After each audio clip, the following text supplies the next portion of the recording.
This is episode 519 of the Rio Grande Foundation's Tipping Point, New Mexico. I'm Paul Gessing. I'm the president of the Rio Grande Foundation, New Mexico's free market think tank. You can find out more about the foundation at riograndefoundation.org. This show will run immediately following the Independence Day holiday in your podcast feed, and happy Independence Day to everyone out there. I am joined this week by Jim Quick, Colonel, U.S. Air Force, retired, and he is director of the New Mexico chapter of Folds of Honor. Welcome to Tipping Point, New Mexico, Jim. Thank you very much for having me. Yeah, so we'll talk a little bit about the organization Folds of Honor and what it does in here in New Mexico and beyond. But before we get going on that, let's talk a little bit about yourself. And you are, as I said, U.S. Air Force retired colonel. Talk a little bit about where you come from, your service in the Air Force, and any other items you'd like to share. Sure. This is my anniversary year for being retired from the Air Force for 30 years, where I served for 30 years. So that's kind of remarkable, and I'm still kicking. And there you go. 3 decades times 2. I was born in L.A. and went to college at San Jose State, graduated, and got drafted. And that was back in the Vietnam days. And I had anticipated the draft and decided that if I got that letter, Dear Jim, I'd head for the Air Force and be a pilot in the Air Force. So that's what happened. And were you over in Vietnam? I was. My first assignment after pilot training was to fly B-52s, and I did that at Carswell Air Force Base in Fort Worth. A nurse in the hospital there that I met visiting my aircraft commander is now my wife and has been for almost 60 years. So that's how I kind of got started in the Air Force. But I didn't like the bombing business, and as a matter of fact, I'd say only temporarily in the B-52 for less than a year. I got out and was able to volunteer to go to Vietnam flying any fighter. That was the offer the Air Force put on the table. So I opted for the old F-100, and off to Vietnam I went. So B-52s, of course, are, I don't know, maybe among the, if not the longest serving aircraft in American history. Yeah. They came out in the, 40s, and they're still in service. Yeah, they are. What was wrong with the bombers? Just too boring, or? Well, 8 engines. Let's start there. The mission was, in those days, you remember Curtis LeMay that started up Strategic Air Command. He was a bomber commander in World War II and believed in the might and wisdom of having a large bomber force to counteract that the Russians threw up at us. And the B-52 was the benchmark airplane following the B-47, which was also a Boeing airplane. And a lot of different versions of the B-52 were made. The one still flying today is the H model, and it's the one that had the big fan jet engines in it, which was the modern technology of the day. I flew the older ones, the DZs and Fs. So they were the ones that were flying out of Guam and Utapao Air Base in Thailand during the Vietnam War. And what brought you to New Mexico? I didn't really finish that first question about what was wrong with SAC. Oh, the sorry. whole mentality, that's okay. I can expand on that a little bit. It's, the B-52 flies with a crew concept because you had a pilot and a co-pilot, navigator, radar navigator, electronics countermeasure officer, and a tail gunner. In those days, the tail gunner sat in the tail. In the newer airplanes, they moved him up and did it by remote control. But that whole concept of the crew and all of that was a little counter to my thinking that an individual in a single cockpit with a single engine supersonic airplane might be a better way to go with the pilot self-determining a lot more than a crew was going to go along with. And it was just, SAC was just a unique command upon itself, and ultimately went away as we restructured out of the bombing and all of that kind of stuff. So my career in the Air Force was unique in that the technology from the mid-50s to today was hugely changed, and I was lucky enough to be along for that ride and being able to fly about 12 different airplanes as technology got better. GPS came along, and all of those kind of great wonders to me, as well as the technological development of airplanes. It was a great time to be in if you wanted to sit back and watch technology change. Nowadays, the pilots of today are going to probably be assigned a weapon system and be in it for a career. And in my days, transfers and changes in technology meant different airplanes in a lot of different places. So that was good for me. And my exposure to war in Vietnam gave me a mindset that, there were a lot better ways to fight a war, but we actually won that war, and we brought them to their knees in the peace table under President Nixon, who decided to win the war after JFK and LBJ got us mired down into it. And that brought him to the peace table. We signed the peace. And then ultimately, I guess in 75, 76, the Congress needed to act on violations of the peace accord. Didn't. And ultimately, the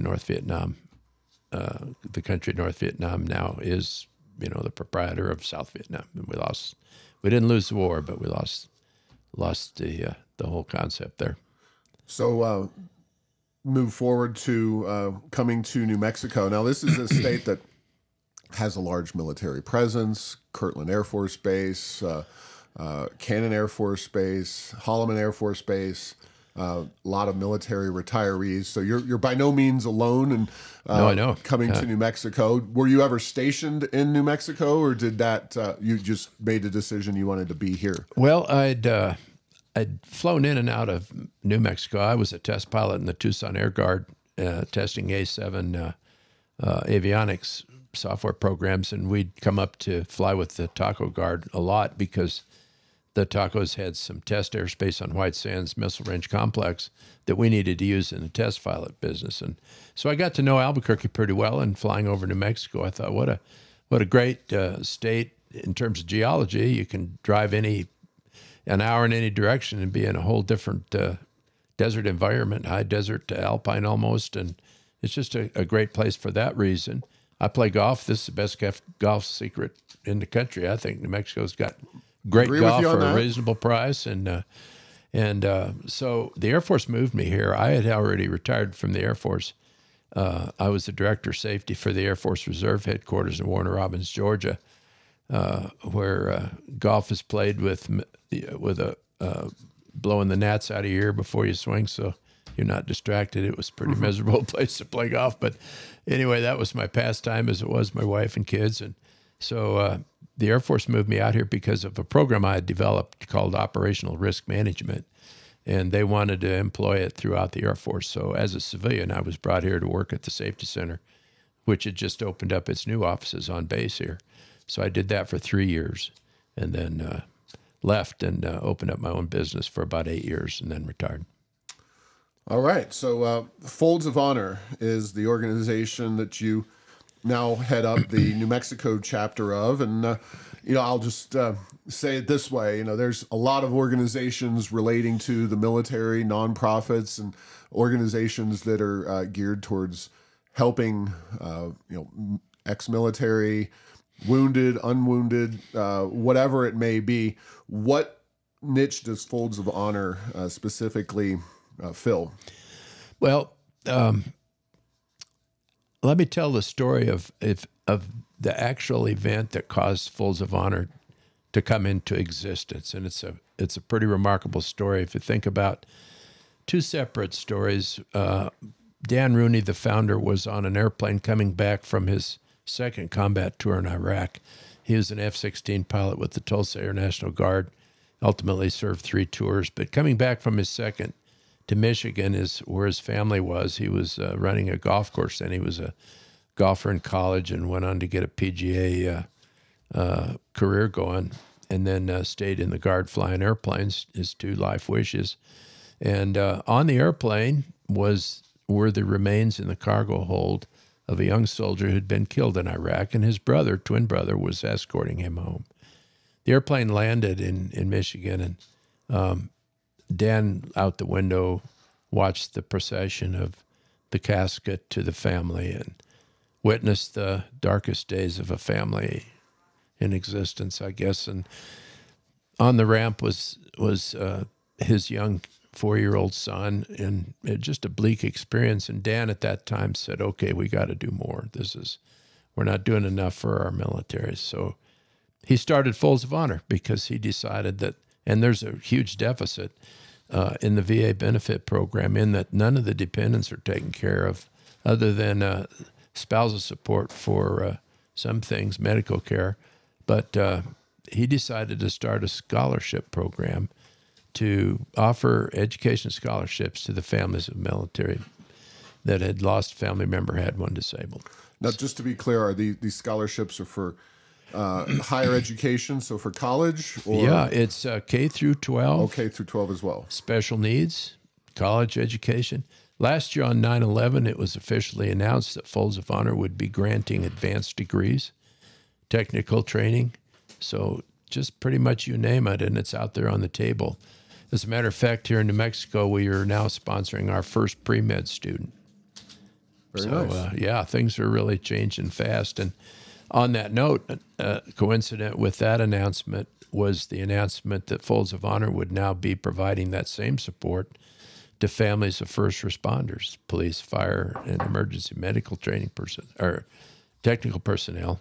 So we've really broadened our umbrella outreach to all of our law enforcement and fire protection people that have been injured similarly and qualify for scholarships.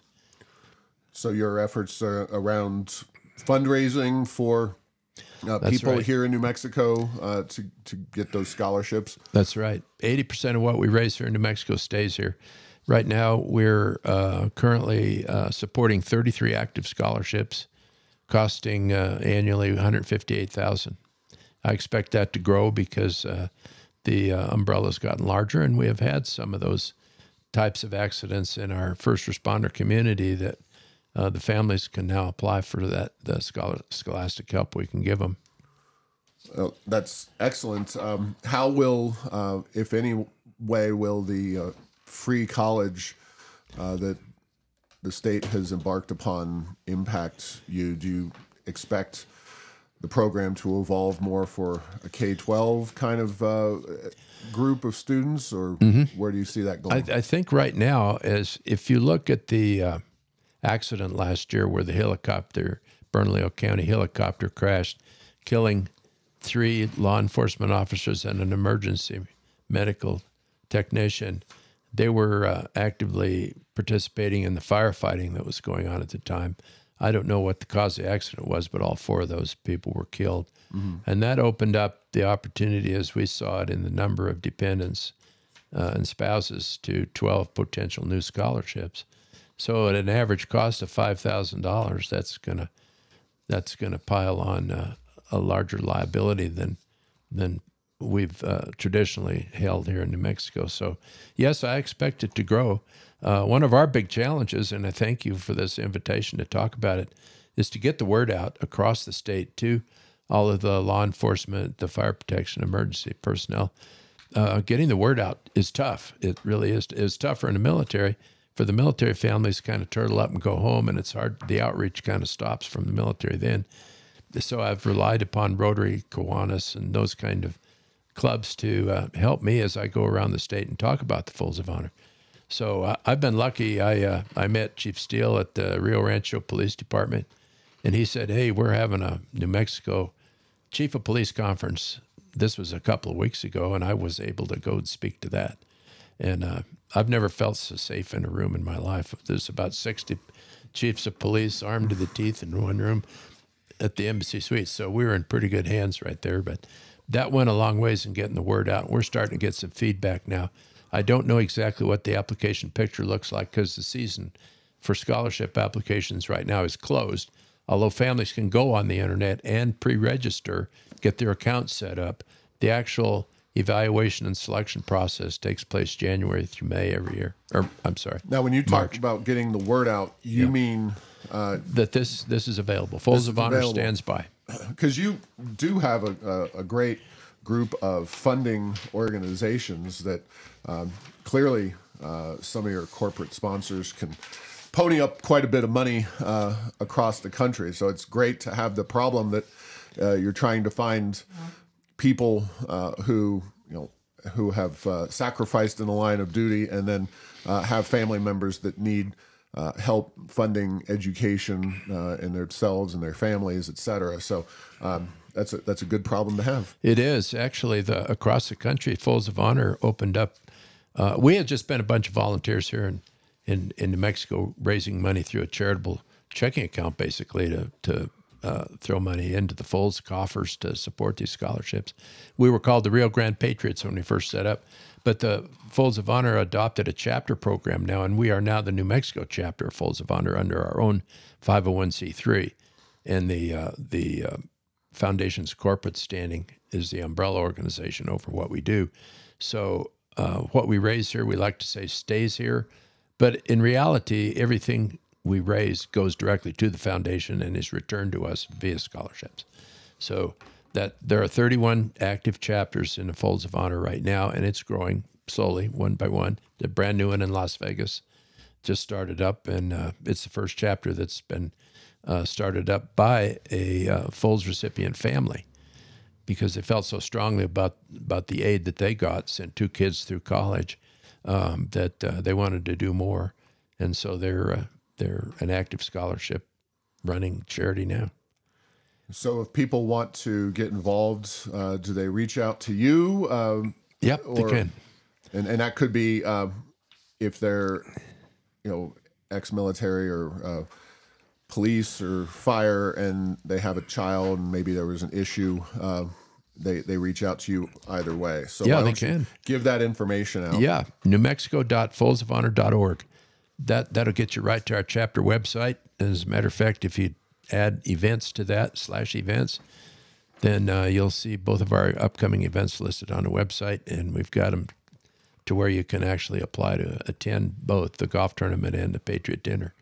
So yeah, they're all set up that way. And if on the website, you'll see a telephone number. That's my personal cell number.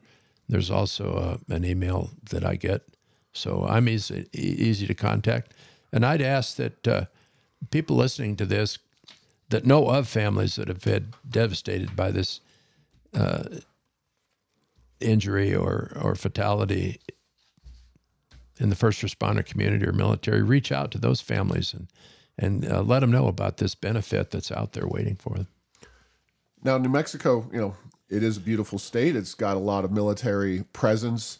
I would imagine, on a per capita basis, maybe obviously other states like California are much bigger in terms of their population, but you have a lot of military families, a lot of military retirees in New Mexico. Is that just a mere, and I don't know if you have specific data on this, but why do you think New Mexico has such a strong military presence in terms of retirees and people who either come here or stay here or both who are ex-military?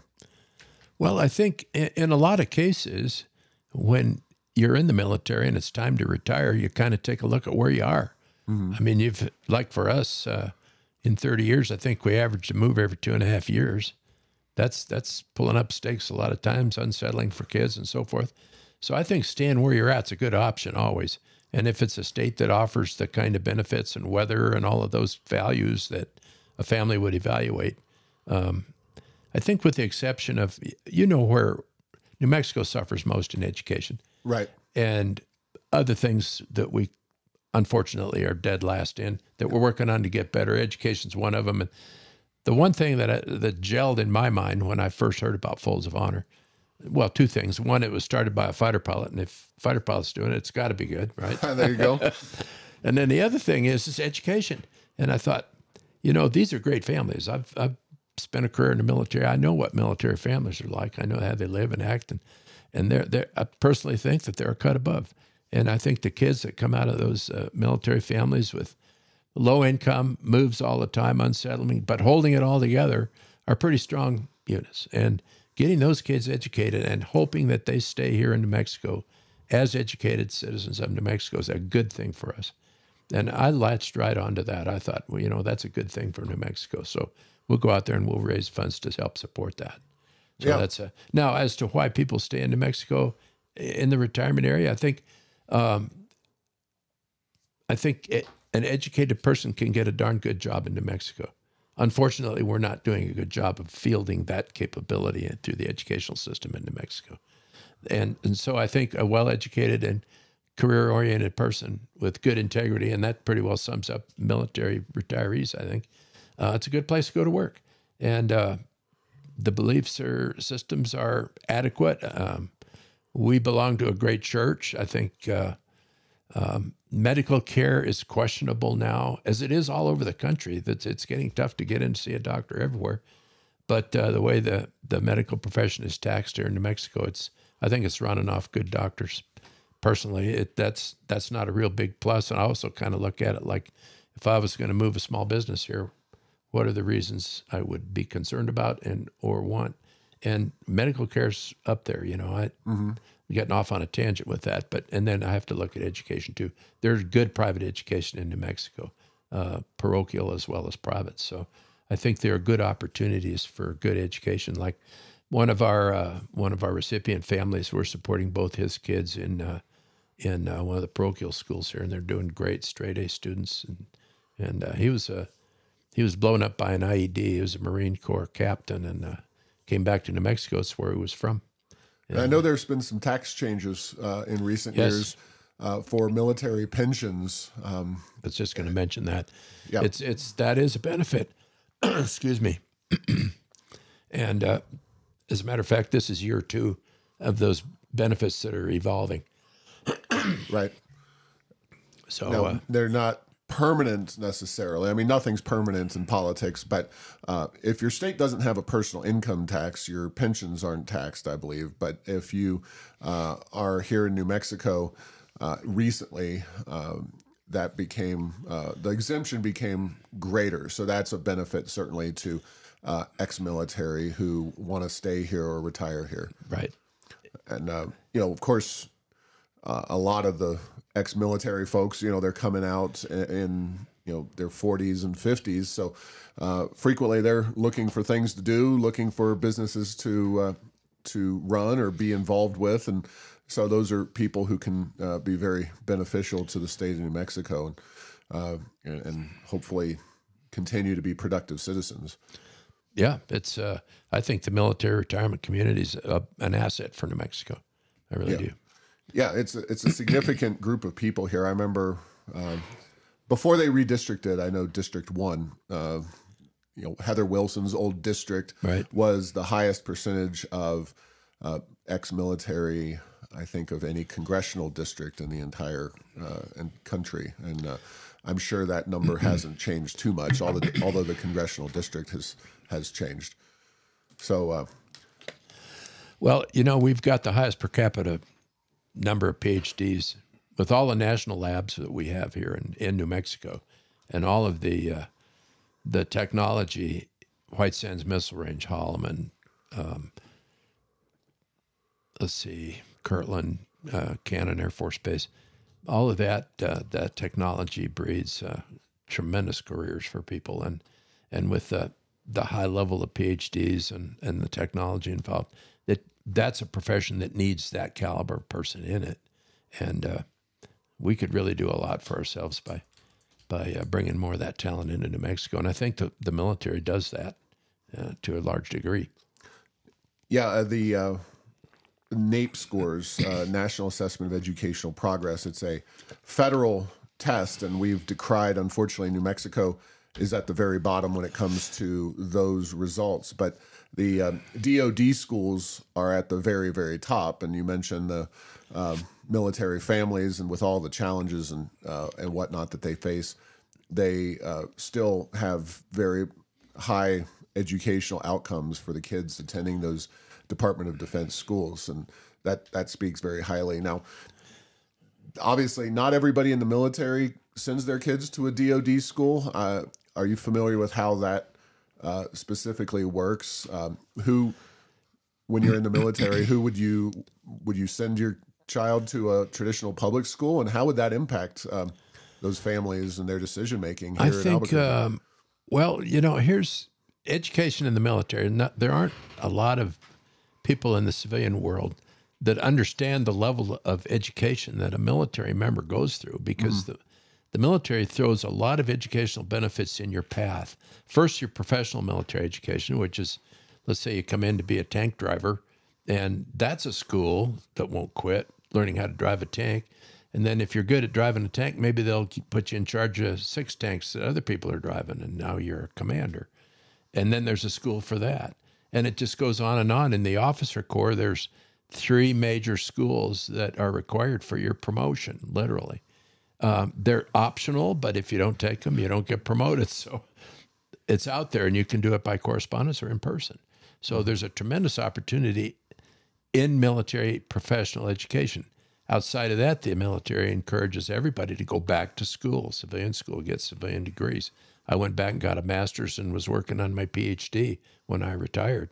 I essentially had it done, and it was proctored by New Mexico State, and I went to school all over the place. But those opportunities are there, and that's typically what the military encourages people to do to advance their careers. And every promotion in the military is a pay raise, and every pay raise is a good thing because the pay rate's not that great. So education is wonderful. Now, as far as the dependents are concerned, had my kids were born in England. Had we been stationed there longer, they'd have gone to English schools, or the option of staying on base and going to the base school, which is a U.S. government school. So if you're on base, your child would go to a school on base. Right. If you lived off base, you could do that too. I mean, It was your option. But I mean, I would, those are some of the best performing schools in the country. They are, yeah. But if you're a young family stationed here in Albuquerque at Kirtland, or really anywhere in New Mexico, I mean, the struggles, you see the data, you're probably a little, questioning of, do I want to send my child to a traditional APS school or wherever, or do I want to go to a DoD school? I would imagine that those DoD schools are a much more attractive option to a lot of families. Am I missing something? I'm not totally conversant in that system at all. Okay. I know that Kirtland used to have its own elementary school, but now I believe it's part of the Albuquerque school system. Right. So it's probably just average school in that system. Yeah, that seems like a tricky question for a lot of people. Because now, in remote areas, like if you're in Minot, North Dakota, there'll be a DoD school there probably. Okay. Then I know overseas there are DoD schools. You can actually, where I was stationed at Lakenheath, England, there was a regional high school, and high school age kids from all over the UK were dormed up and went to high school at Lakenheath. So that was the way they did it there. Well, anything else to talk about regarding Folds of Honor and your efforts to help children of injured and well, I would deceased? say, I would like to say, sure, and extend a real big thank you to all of the small businesses in New Mexico wide, that have supported the Folds of Honor. Now, New Mexico is a poor state financially. We all know that. Probably last. That makes it pretty difficult to raise a lot of money for any purpose, really. But in my research, New Mexico is the 22nd best state in the union for fundraising. And I think that's because there's a real need for it. Like whether it's my Rotary Club supports a backpack program for Algodones Elementary School. Little things like that, all the way up to what we're doing for Folds of Honor to raise thousands of dollars to support scholarship programs. Small business is such a key component of that giving attitude in New Mexico. The Man's Hat Shop downtown. We walked in there one day just killing some time for an appointment we had with somebody down there. I forget who it was now, but we walked in, introduced ourselves, looking at hats, and the owner of the store said, "How can I help?" And he donates a $250 gift certificate towards any hat in the place. And that's just the way things are. We went across the street from the Men's Hat Shop. There was that Southwestern retail store there that sold Indian blankets and pottery and stuff. And he was at the back of the store unboxing a beautiful Indian ceramic. And we were just looking around, and he said, "Hi, how are you?" And we were wearing our Folds of Honor shirt like I'm doing today. He said, "What's Folds of Honor?" And I told him, and he said, "Here, we'll take this pot and put it in your auction." And it was a $1,200 piece of ceramic. I mean, that's the way people are here in New Mexico. It's such a gratifying place to be because people open their hearts to the right thing. And I just have to send out some kudos to all those folks that have been our partners all these years. And we continue to count on them, and it's growing. So our latest success has been a liaison with the Rotary Del Norte club, and they are now we're their charity. It's also my club, and they support us by doing a lot of the grunt work that an old fighter pilot and his beautiful young wife of 60 years are getting old and can't do. So they're boots on the ground for us that have ensured that for the out years we're going to be able to continue our support for Folds of Honor. That's been a great alliance. Wonderful people. All right. Well, thank you, Mr. Quick, for coming on today and telling us about Folds of Honor and the New Mexico chapter of that organization and what it does. So I really appreciate that and all the work that you're doing to help these young people out and get them a good education. So, well, thank you, Paul.